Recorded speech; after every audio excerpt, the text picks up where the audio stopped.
En Europa, ¿qué está pasando ahora en Europa? ¿Está barato la energía en Europa? No.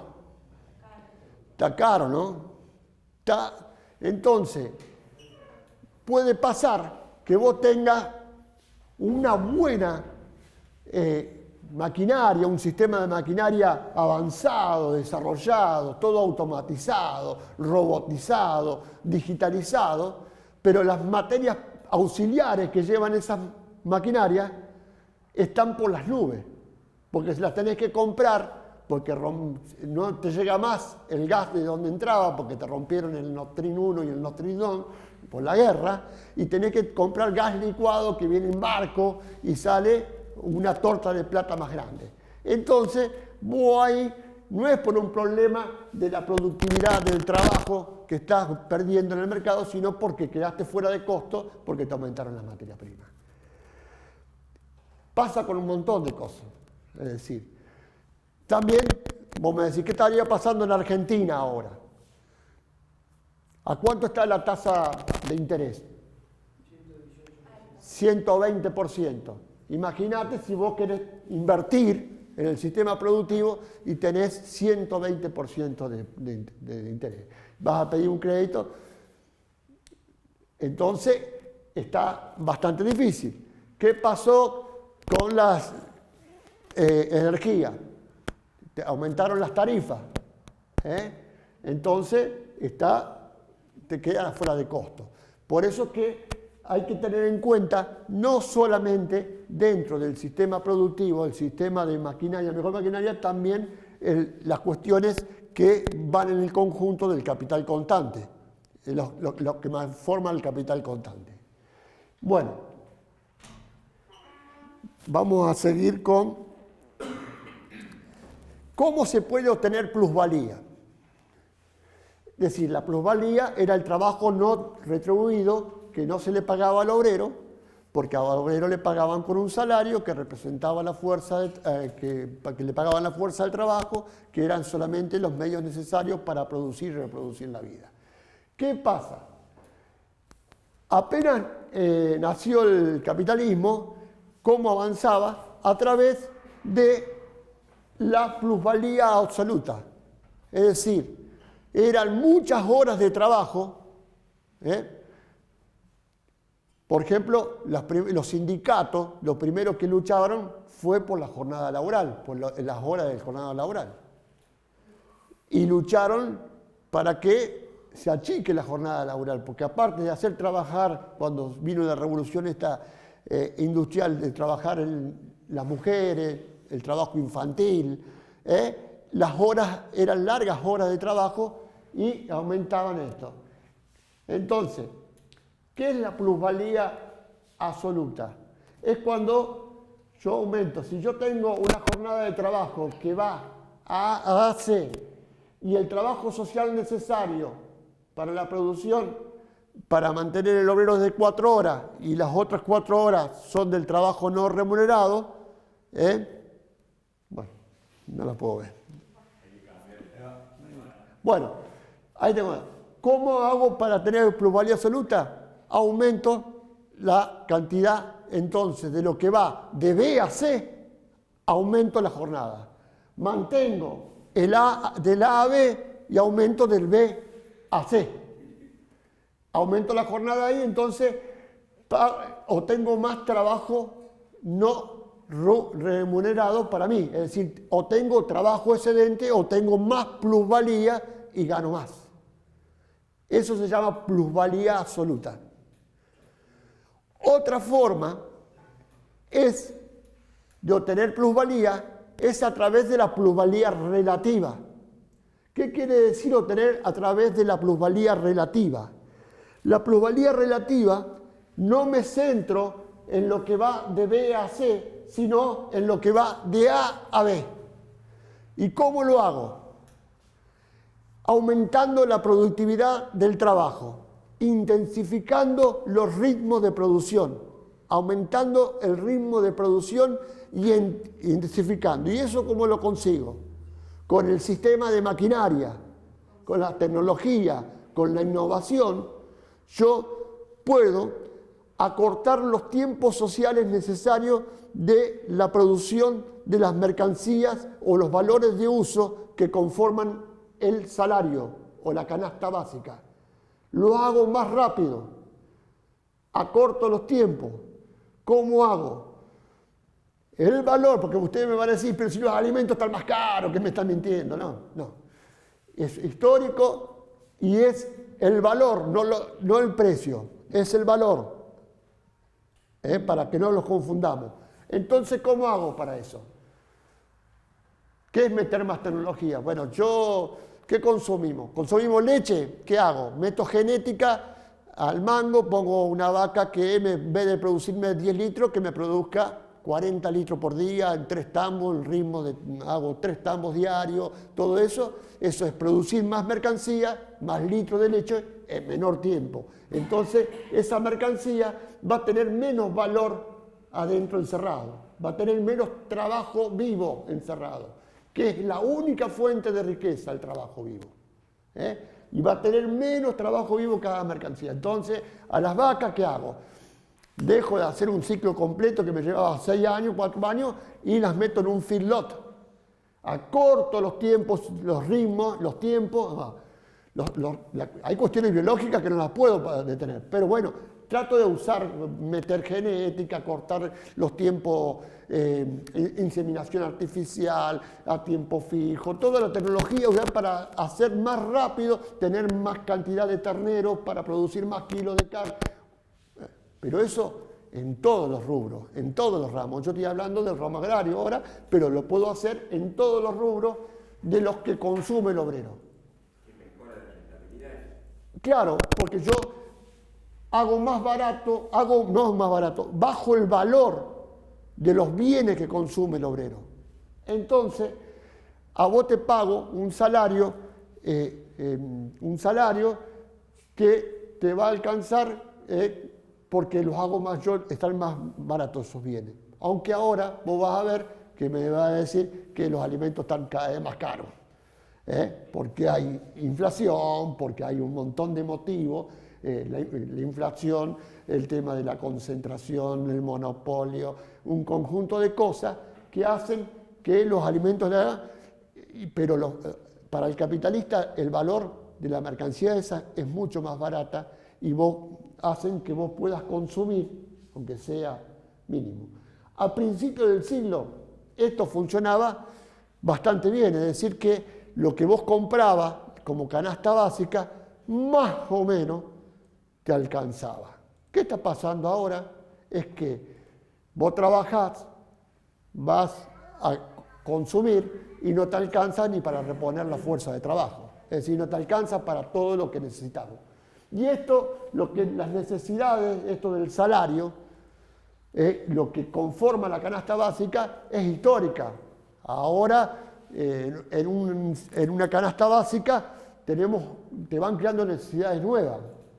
Es decir, ahora necesitamos celulares, necesitamos computadoras, necesitamos otras herramientas que en otro momento histórico en el salario no estaban incluidas. Ahora se necesitan nuevas cuestiones que conforman la canasta básica. La canasta básica de un obrero. De nuevo se vence la sala, que se conecte. Bueno, se conecten en el próximo porque se vence la sala, ahí ponemos el link para que se conecten. Y ya terminamos un ratito. Sí. Menos valor, decís, por unidad de mercancía. Menos valor por unidad de mercancía. Toda la cadena entera productiva tiene mucho más valor porque están metiendo WhatsApp de capital constante. Bueno, ahí vamos. Yo tenía otra. Es decir, ¿cómo hacen para hacer plusvalía relativa?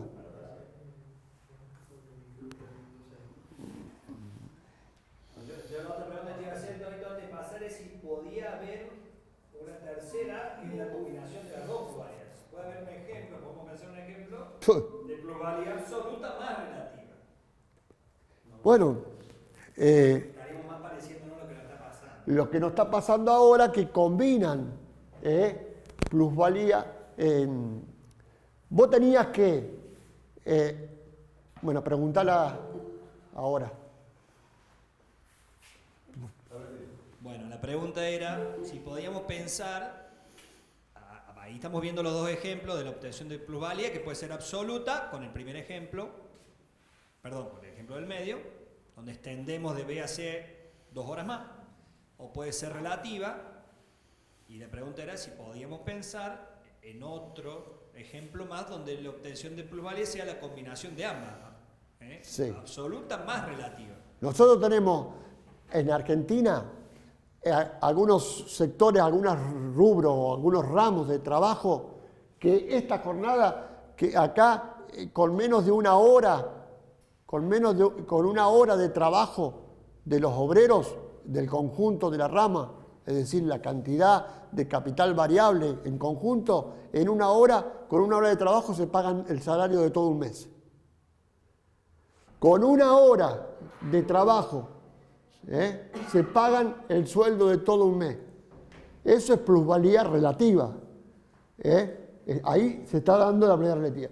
Pero también tenemos algunos rubros donde se combina la plusvalía relativa, es decir, se usa tecnología, plataforma, un montón de cosas nuevas que surgieron ahora, como el Internet, pero te hacen andar 8 horas, 9 horas en una bicicleta para ganar plata, por ejemplo, si querés, porque el trabajo es por productividad. El trabajo por productividad es decir, bueno, ¿cuántas pizzas repartiste hoy en el día? Yo te pago por pizza. ¿Los qué? Los riders. Los riders. Hay un montón de trabajo, entonces vos ahora encontrás que hay plusvalía relativa, plusvalía absoluta, y hay también pagan por debajo del precio, abajo del valor de la fuerza del trabajo. Es decir, te están pagando por debajo de lo que vale los valores de uso que vos necesitas para tener una canasta básica completa. Eso está todo combinado. Como está también combinado el trabajo, se ha diferenciado y se ha fragmentado. Entonces vos vas a encontrar esos trabajadores que con una hora de trabajo diario pagan el salario de todo un mes, es decir, para reproducir la fuerza del trabajo de todo un mes, porque son obreros muy productivos, porque la productividad del trabajo es muy grande, y esos son obreros muy calificados o muy preparados, que trabajan en un sistema de maquinaria complejo, son tipos ingenieros, son con otras capacidades, y hay otros obreros que hacen trabajos muy simples, trabajo a lo mejor que son que producen una subjetividad totalmente baja, porque no tenés que tener ni estudio ni calificación, tenés que hacer un trabajo muy repetitivo, una cosa... cerrar una góndola. Bueno, hay un montón de trabajos que son así. Entonces, el capital tiene estas dos cosas. Por un lado, arma un polo cada vez más grande de clase obrera, de millones de proletarios en el mundo, que para trabajar y para producir un medio, cada vez tienen que estar más asociados. Hay trabajo más social, donde para producir una computadora de esa, a lo mejor trabajaron obreros, 20.000, 30.000 obreros de diferentes países. Uno hizo un componente, otro hizo componente. Eso es la posibilidad que da la plusvalía relativa de la subsunción real del trabajo al capital. ¿Qué quiere decir eso? En tiempos anteriores, el ritmo, el tiempo de trabajo y el dueño del aparato productivo era el obrero que realizaba a lo mejor una mercancía completa.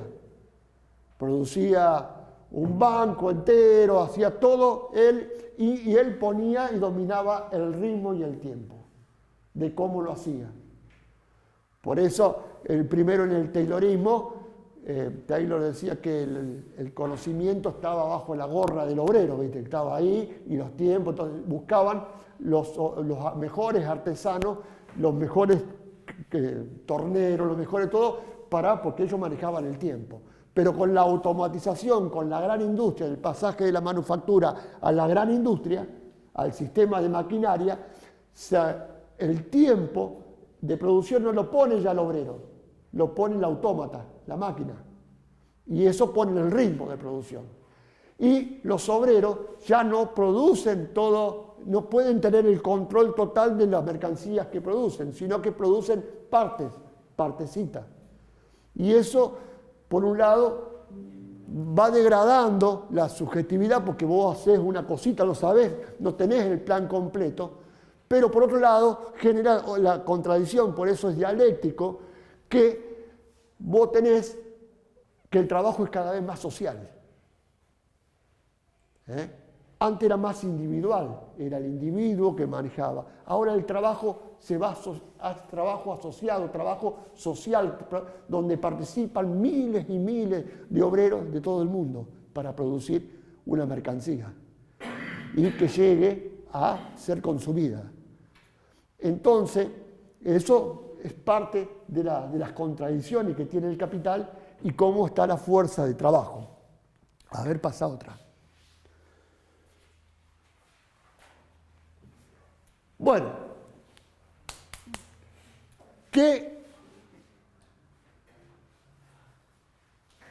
después te toca,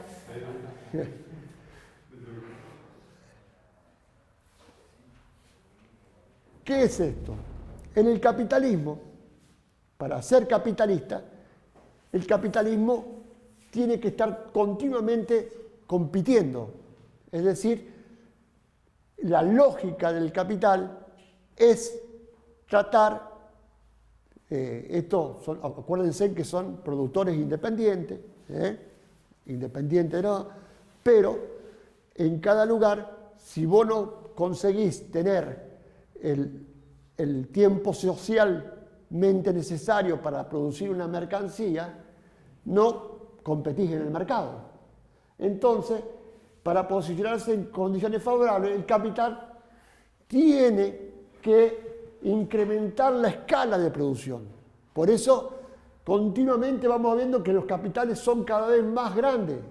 Es decir, del pequeño comercio al gran comercio, de la agricultura a la gran agricultura, de la industria a la gran industria, de la gran industria al capital por acciones, a los grupos económicos, a los fondos de inversiones.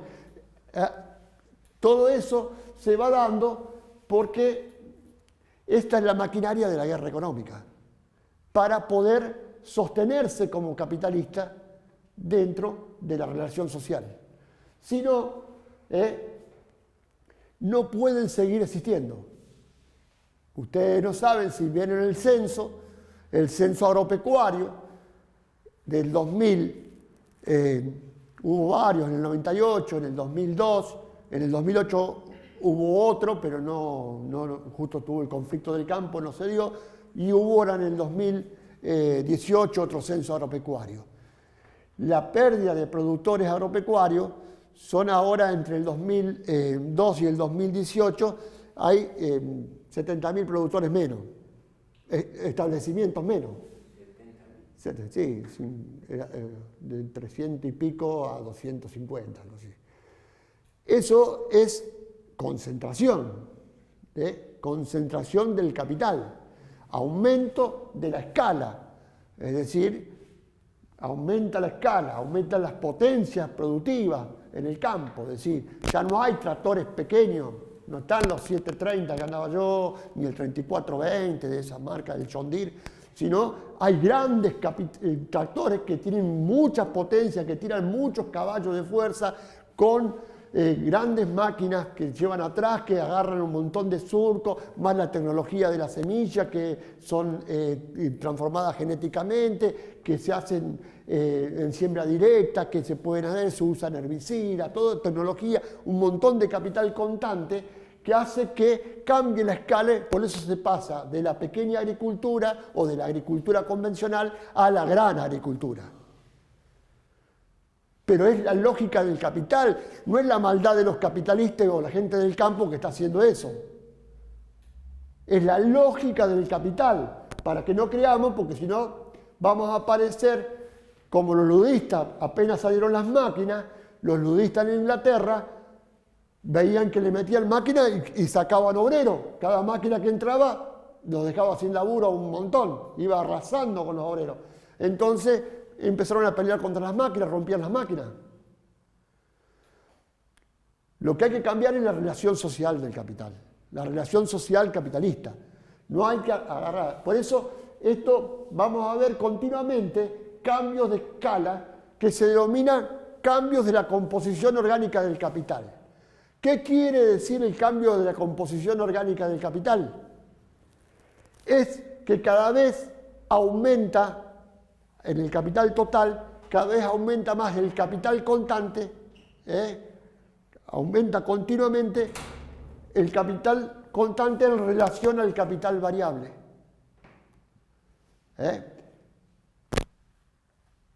¿Se acuerdan que era el capital constante? Eso lo dice la Ley General de Acumulación Capitalista.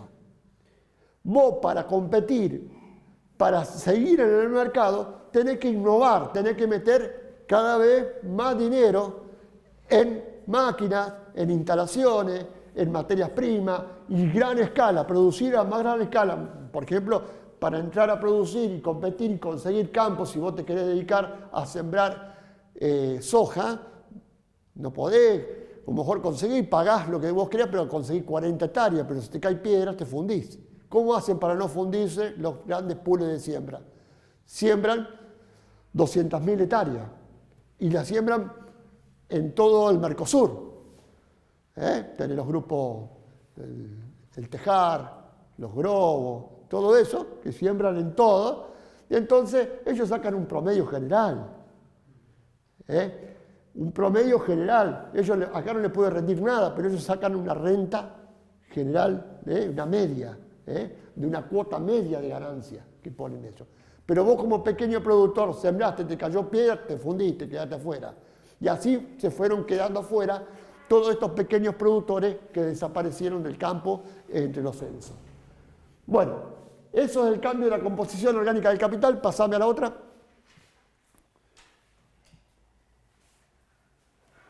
Bueno, es la relación entre el capital constante sobre el capital variable. Esto ya lo vimos, por qué se llamaba constante uno y por qué se llamaba variable otro. Pásame otra. Bueno, visto de la forma material, vendría a ser por un lado en la relación entre los medios de producción en relación a la fuerza de trabajo, o vendría a ser la relación esa, el cambio de la composición orgánica.